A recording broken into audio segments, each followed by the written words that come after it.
Jai Shri Krishna. This is for Gita Olympiad 2025, Chapter 17.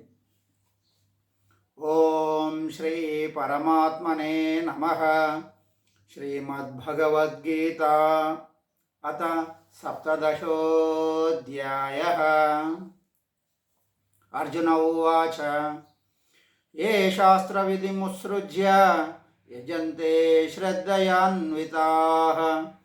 तेषां निष्ठा तु का कृष्ण सत्त्वमाहो रजस्तमः। श्रीभगवानुवाच त्रिविधा भवति श्रद्धा देहिनां सा स्वभावजा सात्वकी राजसी चैव तामसी चेति तां शृणु। सत्त्वानुरूपा सर्वस्य श्रद्धा भवति भारत। श्रद्धामयोऽयं पुरुषो यो यच्छ्रद्धः स एव सः।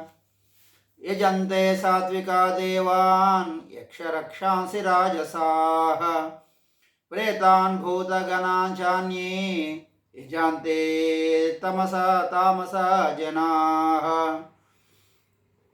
अशास्त्रविहितं घोरं तप्यन्ते ये तपो जनाः दम्भाहंकार संयुक्ता कामरागफलान्विताः कर्षयन्तः शरीरस्थं भूतग्राममचेतसः मां चैवान्तः शरीरस्थं तान् विद्यासुरनिश्चयान्। आहारस्त्वपि सर्वस्य त्रिविधो भवति प्रियः यज्ञस्तपस्तथा दानं तेषां भेदमिमं शृणु। आयुः सत्त्वबलारोग्य सुखप्रीतिविवर्धनाः रस्या स्निग्धा स्थिरा हृद्या आहाराः सात्विकप्रियाः। कट्वं ललवनात्युष्ण तूक्ष्णतीक्षरी रूक्षविदाहिनः आहारा राजसस्येष्टा दुःखशोकामयप्रदाः। यातयामं गतरसं पूतिपर्युषितं च यत् उच्छिष्टमपि चामेद्यं भोजनं तामसप्रियम्। अफलाकाङ्क्षिभिर्यज्ञो विधिदृष्टो य युज्यते यष्टव्यमेवेति मनः समाधाय स सात्विकः। अभिसन्धाय तु फलं दम्भार्थमपि चैव यत् युज्यते भरतश्रेष्ठ तय्यज्ञो विद्धि राजसं। विधिहीनमसृष्टान्नं मन्त्रहीनमदक्षिणम् श्रद्धाविरहितयज्ञं तामसं परिचक्षते।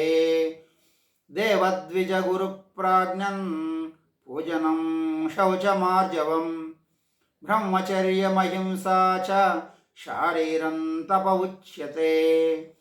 अनुद्वेगकरं वाक्यं सत्यं प्रियहितं च यत् स्वाध्यायाभ्यसनं चैव वाङ्मयं तप उच्यते। मनःप्रसादसौम्यत्वं मौनमात्मविनिग्रहः भावसंशुद्धिरित्येतत् तपो मानसमुच्यते। श्रद्धया परया तप्तं तपस्तत्त्रिविधं नरैः श्रद्धया परया तप्तं तपस्तत्त्रिविधं नरैः अफलाकाङ्क्षिभिर्युक्तैः सात्विकं परिचक्षते। सत्कारमानपूजार्थं तपोदम्भेन चैव यत् क्रियते तद्ह्य प्रोक्तं राजसं चलमध्रुवम्। मूढग्राह्येनात्मनो यत् पीडया क्रियते तपः परस्योत्सादनार्थं वा तत्तामसमुदाहृतम्। दातव्यमिति यद्दानं दीयतेऽनुपकारिणे देशे काले च पात्रे च तद्दानं सात्विकं स्मृतम्।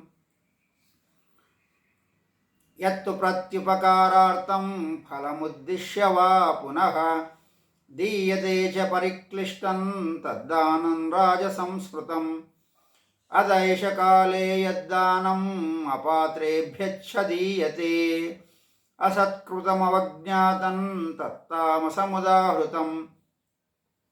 ఓం తత్సదితి నిర్దేశో బ్రహ్మణస్త్రివిధ స్మృతః బ్రాహ్మణాస్తేన వేదాశ్చ యజ్ఞాశ్చ విహితాః పురా తస్మాదోమిత్యుదాహృత్య యజ్ఞదానతపక్రియాః ప్రవర్తంతే విధానోక్తాः సతతం బ్రహ్మవాదినాం తదిత్యనభిసంధాయ ఫలై యజ్ఞతపక్రియాః దానక్రియా చ వివిధా క్రియంతే మోక్షకాంక్షిభిః సద్భావే సాధుభావే చ సదిత్యేతత్ ప్రయుజ్యతే ప్రశస్తే కర్మణి తథా సచ్చబ్దపాతయుజ్యతే యజ్ఞే తపసి దానే చ స్థితిః సదితి చోచ్యతే కర్మ చైవ తదర్థీయం సదిత్యేవాభిధీయతే అశ్రద్ధయా హుతం దత్తం తపస్తప్తం కృతం చ యత్ అసదిత్యుచ్యతే పార్థ న చ తత్ప్రేత్య నో ఇహ. ఓం తత్సదితి శ్రీమద్భగవద్గీతాసూపనిషత్సు బ్రహ్మ విద్యాయాం యోగశాస్త్రే శ్రీకృష్ణార్జున సంవాదే శ్రద్ధాత్రయ విభాగయోగో నామ సప్తదశోऽధ్యాయः. ఓం శ్రీకృష్ణార్పణమస్తు.